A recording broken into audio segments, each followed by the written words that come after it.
نحمدہ و نصلی علی رسولہ الکریم اما بعد۔ میرے محترم بزرگوں اور عزیز ساتھیوں، ہمارا یہ جو دل ہے یہ ایک زمین کی مانند ہے۔ جس طریقے سے زمین کے اگر کسی حصے پر محنت نہ کی جائے، اس پر کھیتی نہ کی جائے، اس کو پانی سے سیراب نہ کیا جائے،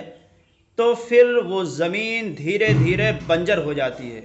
کیونکہ ہم نے اس پر محنت نہیں کی، ہم نے اس کو یوں ہی چھوڑے رکھا،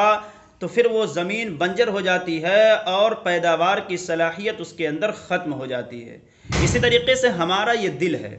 اگر ہم نے اس دل پر محنت نہیں کی اور اس دل کو بنانے کی فکر نہیں کی اور اس دل کے اندر اللہ کی محبت کو داخل کرنے کی کوشش نہیں کی، تو پھر ہمارا یہ جو دل ہے یہ بھی آہستہ آہستہ سخت ہو جاتا ہے، اور پھر سخت ہوتا ہے تو ایسا سخت ہوتا ہے، قرآن کریم نے اس کا نقشہ کھینچا، ثم قست قلوبکم من بعد ذلك فهي كالحجارة او اشد قسوة، کہ جب دل سخت ہوتا ہے تو پتھر کی طرح سخت ہو جاتا ہے یا پتھر سے زیادہ سخت ہو جاتا ہے۔ بعض پتھر تو ایسے ہیں کہ جب وہ پھوٹتے ہیں تو ان میں سے نہریں جاری ہو جایا کرتی ہیں، بعض پتھر تو ایسے ہیں جو اللہ کے خوف سے کانپتے ہیں۔ لیکن اے انسان، جب تیرا دل سخت ہو جاتا ہے تو پھر اللہ کی نافرمانی سے نہیں کانپتا، پھر تو جو چاہتا ہے کرتا ہے، تجھے یہ سمجھ میں نہیں آتا ہے کہ میرے اس عمل سے میرا اللہ راضی ہو رہا ہے یا ناراض ہو رہا ہے، تو اللہ کی نافرمانی کرتا رہتا ہے، لیکن تیرے دل کے اندر احساس تک نہیں ہوتا ہے، یا اس وجہ سے کہ دل تیرا سخت ہو چکا ہے۔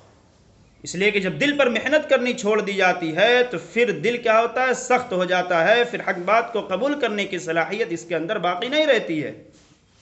اس لیے میرے عزیزوں، ہمیں چاہیے کہ ہم اس دل کو بنانے کی فکر کریں، یہی تو ایک ہمارے پاس سرمایہ ہے۔ اگر ہم نے اس کو بنا لیا تو ہم کامیاب ہو گئے، اور اگر ہم نے اسی سرمایہ کو بگاڑ لیا تو پھر ہم ناکام ہو جائیں گے۔